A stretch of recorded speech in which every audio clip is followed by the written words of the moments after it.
ওম শ্রী গুরুভ্যো নমঃ। হরি ওম। হে কৃষ্ণ করুণা সিন্ধু দীনবন্ধু জগৎপতে গোপেশ গোপিকা কান্ত রাধাকান্ত নমস্তুতে। নমস্কার। শ্রীমদ্ ভগবদ গীতার দ্বিতীয় অধ্যায়ের 53তম শ্লোকের সংক্ষিপ্ত ব্যাখ্যা ও আলোচনা। যুদ্ধক্ষেত্রে অর্জুনের মনে যখন দোলাচল মনোভাব, একদিকে আত্মীয়দের রক্ষা করা, অন্যদিকে ক্ষাত্র ধর্ম পালন করা, এর মধ্যে যদি আত্মীয়দের রক্ষা করতে হয় তবে যুদ্ধ করা যায় না, এবং যুদ্ধ করলে আত্মীয়দের রক্ষা করা যায় না। এই দুই বিষয় নিয়ে অর্জুনের এই দোলাচল মনোভাব, তাতে তার বুদ্ধি বিচলিত হয়েছে। তাই শ্রী ভগবান শাস্ত্রীয় মতভেদে বুদ্ধিকে স্থির এবং পরমাত্মা প্রাপ্তির ব্যাপারে বুদ্ধিকে অচল রাখার প্রেরণা দিয়েছেন। সাংখ্যযোগের 53তম শ্লোকে লৌকিক মোহরূপ পঙ্ক অতিক্রম করলেও নানা প্রকার শাস্ত্রীয় মতভেদ দ্বারা যে মোহ উৎপন্ন হয় সেগুলিকে অতিক্রম করার জন্য শ্রী ভগবান এই শ্লোকে প্রেরণা দিয়েছেন। শ্রী ভগবানুবাচ শ্রুতি বিপ্রতিপন্নাতে যদা স্থাস্যতি নিশ্চলা সমাধাবচলা বুদ্ধি তদা যোগম অবাপ্স্যসি। নানা প্রকার শাস্ত্রীয় মতভেদে বিক্ষিপ্ত তোমার বুদ্ধি যখন নিশ্চল হয়ে যাবে এবং পরমাত্মায় অচলা হবে, সেই সময় তুমি যোগপ্রাপ্ত হবে।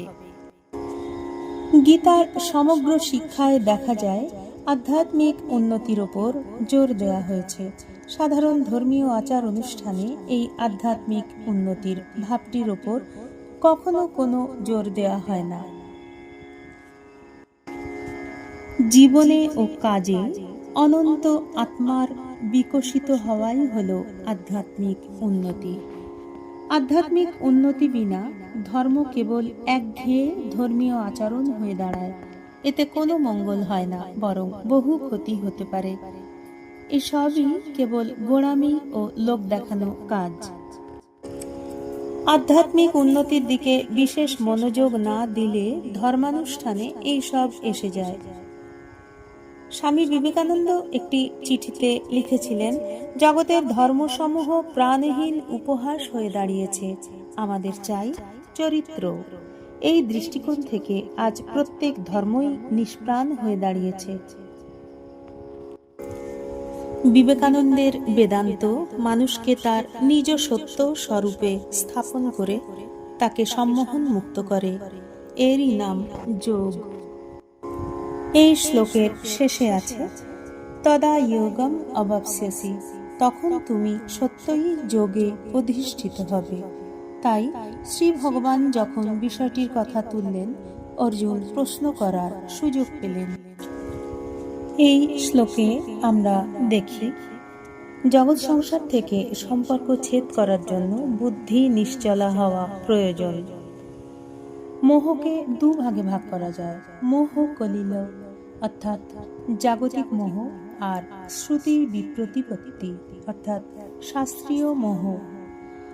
শরীর, স্ত্রী, পুত্র, ধনসম্পত্তি ইত্যাদিতে যে আসক্তি জন্মায় তাকে বলা হয় জাগতিক মোহ।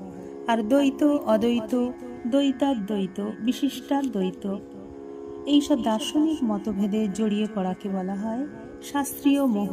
এই দুই প্রকারের মোহ পরিত্যাগ করলে মানুষের ভোগে বৈরাগ্য আসে, তার বুদ্ধি স্থির হয়। বুদ্ধি স্থির হলে যোগ প্রাপ্তি হয়, অর্থাৎ পরমাত্মার সঙ্গে দূরত্ব দূর হয়ে সমীপ্য লাভ হয়। তিনি যোগ, মুক্তি এবং ভক্তির অধিকারী হতে সক্ষম হন। এর থেকে বেশি কোনো অধিকার বিশেষের প্রয়োজন নেই। ওম শান্তি শান্তি শান্তিঃ। হরিঃ ওম তৎসৎ। শ্রী শ্রীকৃষ্ণার্পণমস্তু।